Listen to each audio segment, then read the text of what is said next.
Hey everybody, Jason Schneider here, and in today's video I'm going to suggest something to you that I wouldn't normally suggest for the times when you're afraid to take action on a new NLP skill that you've learned because you're afraid it's going to become a little bit clunky, it's going to not work right, or it might even be counterproductive to what you're intending to doing because you're not so familiar with the skill.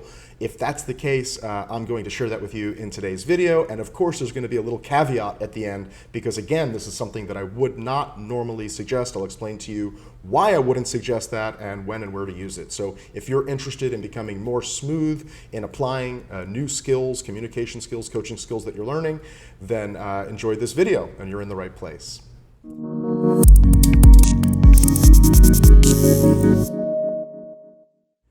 So one of the things that I hear, which is actually pretty common amongst my clients who are coming in, who have learned NLP in the past, not all of my clients have, but some of them have learned NLP for quite a while. So they studied it a couple of years ago, they started learning, or 5, 10, sometimes even 20 or 30 years my clients have been studying NLP before we work together. And a lot of times a common problem is that they're not really sure about how to use a skill. They're afraid that it would be counterproductive, so they don't take action. And so what I'm sharing with you here is something that I wouldn't necessarily share with people all the time, but what I'm going to suggest is before taking action. So after learning the skill, so you're first going to learn it, right before you take action, take some time to actually just watch for that skill in its naturally occurring environments. So if we were to take one of the core NLP skills such as rapport, for example, take some time, a day, a couple of days, maximum 1 week, and look for rapport in the kind of naturally occurring environments with people who aren't necessarily trained in NLP. And you can do this with TV, so even actors, and even if it's not like a real interaction, you can look for it there. You can look for it in actual real interactions, so you can people watch at the bar, the mall, the restaurant, the park, the shopping mall, the store, wherever you are. And you can even reflect back on your own recent memories. So think about conversations that you just had, and here are the questions that I suggest you ask yourself when you're watching this before taking action. So let's take NLP rapport as an example. One question that would be great is, well, what was the quality of rapport in that interaction? What occurred in that interaction that boosted rapport? What occurred in that interaction that broke rapport?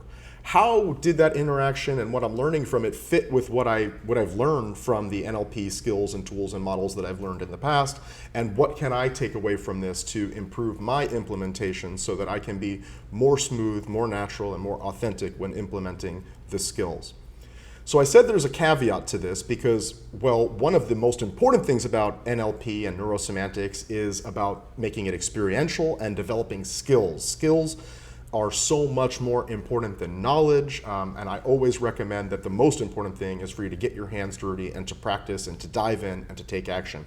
And so the caveat is going to be, do not do this longer than a week. And again, only one skill at a time. So don't look for multiple things and try to break down the whole interaction from 100 different angles. Just focus on one skill, one technique, and look for that in its naturally occurring environments. This works best with the core kind of white belt foundational skills. So rapport, calibration, state elicitation, anchoring, and so on and so forth. And then be sure to take action. So don't use this as an excuse to continually just look for it and never get your hands dirty and get in the game, because nobody's going to get it perfect. Nobody's perfect. I still make mistakes. So you want to get in and learn by taking action and getting feedback, taking action and getting feedback.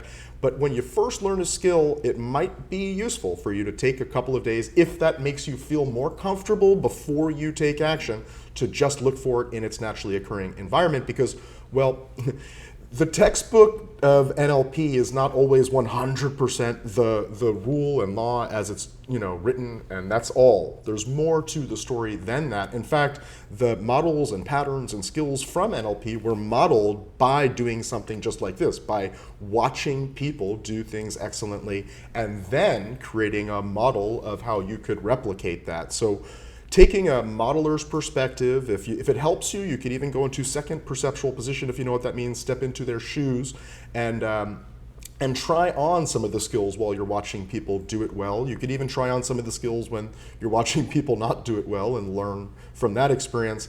And you might find that this supports you in having a richer understanding of all of the skills, tools, models, and understandings from the fields of NLP and neurosemantics. So I hope you found this valuable. If you don't know me, my name is Jason Schneider. I work with coaches, leaders, and personal developers to unleash the highest and best of human potential using cutting-edge psychological models such as neurolinguistic programming and neurosemantics. If you found this video valuable, feel free to like it, share it, and I love to hear your learnings, your insights, your realizations, your comments, your feedback, anything that you have to share about this topic. I'm totally open and I'm curious.